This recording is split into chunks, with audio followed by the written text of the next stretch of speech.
तमाम हंगामे के बीच लोकसभा में प्रश्नकाल चला और उसमें हनुमान बेनीवाल साहब ने किसानों की समस्या और ऋण को लेकर सवाल पूछा। ये बात करते हैं, बेनीवाल साहब हमारे साथ हैं और आप देख रहे हैं कि ये उनके सवाल थे जो उन्होंने सरकार से पूछे थे। बेनीवाल साहब, क्या जवाब आपको मिला और क्या आंकड़े दिए गए कृषि ऋण को लेकर? देखिए, मैंने सवाल पूछा था कि राजस्थान सहित देश के अंदर किसानों पर कितना कर्जा है, बैंकों सहित आप अलग अलग बताएं।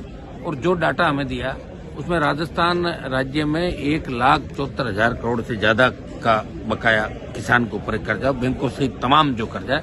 और कर्ज माफी की हमने मांग करी कि सरकार अपनी मंशा बताएं कि सरकार कर्जा माफ करना चाहती कि नहीं चाहती है। तो उसमें मंत्री जी गोलमाल हो गए, उनको पता ही नहीं क्या जवाब देना। जब लोकसभा अध्यक्ष जी ने बीच में बोला, इंटरव्यू किया कि आप तो राजस्थान का बता दो कि राजस्थान में किस सरकार ने कर्ज माफी का वादा किया था, आप बताओ मंत्री जी। तो मंत्री जी उस बारे में नहीं बोल पाए कि किसने वादा किया। कांग्रेस पार्टी ने भी राजस्थान के अंदर वादा किया था, भारतीय जनता पार्टी ने भी वादा किया था किसान का हम कर्जा माफ करेंगे, लेकिन नहीं हुआ। और देश का किसान कर्जे के बोझ के तले आत्महत्याएं कर रहा।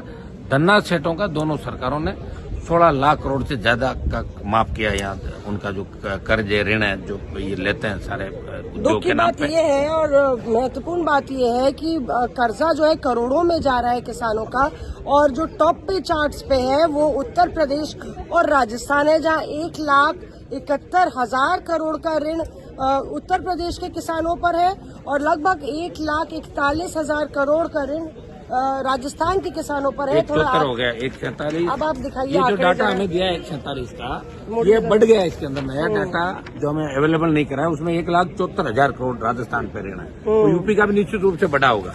यूपी का भी अभी 1,31,000 ज्यादा है। 1,47,000 राजस्थान का उसका है, बढ़ गया 1,74 है। और हमें जो डाटा दिया ये सही नहीं है। 1,80,000 देखिए, तेलंगाना छोटा राज्य है तो उसका 1,80,000 है। 1,61,000 महाराष्ट्र के किसानों का, जिस तरह से बेनीवाल साहब बता रहे कि इससे और ज्यादा भी बढ़ गया। जो डाटा दिया गया पुराना डाटा है, लेटेस्ट जो डाटा है तारीख उसके साल का है।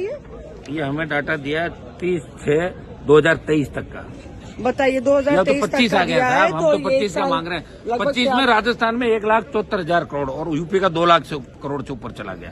तो ये हर किसान कर्ज माफी, हर पार्टी आती है, किसानों की बात करती है, कर्ज माफी की बात करती है। आपको क्या लगता है कहाँ पे मामला गड़बड़ हो जाता है? ये तो गड़बड़ यही हो जाता है। और देखिए, एक बार किसान का संपूर्ण कर्ज माफ करना चाहिए, बाद में सरकार को ऐसी व्यवस्थाएं करनी चाहिए कि किसान, सारे किसानों का नहीं, एक बार सारा कर्ज माफ कर दो ना। किया था ना चौधरी देवीलाल जी ने, उसमें कर्जा माफ किया था 10,000 तक का।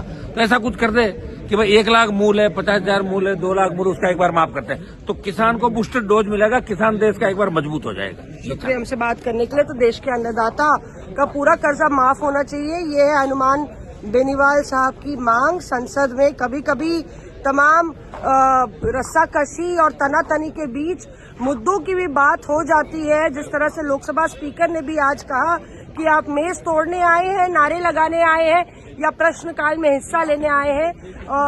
दोनों ही सत्ता पक्ष और विपक्ष हमने देखा है पिछले कुछ सत्रों में विघ्न डालते हुए, डिसरप्शंस करते हुए और हंगामे और विरोध और प्रदर्शन की पॉलिटिक्स, मुद्दों की पॉलिटिक्स पर हावी है। मौसमी सिंह, दिल्ली, आज तक।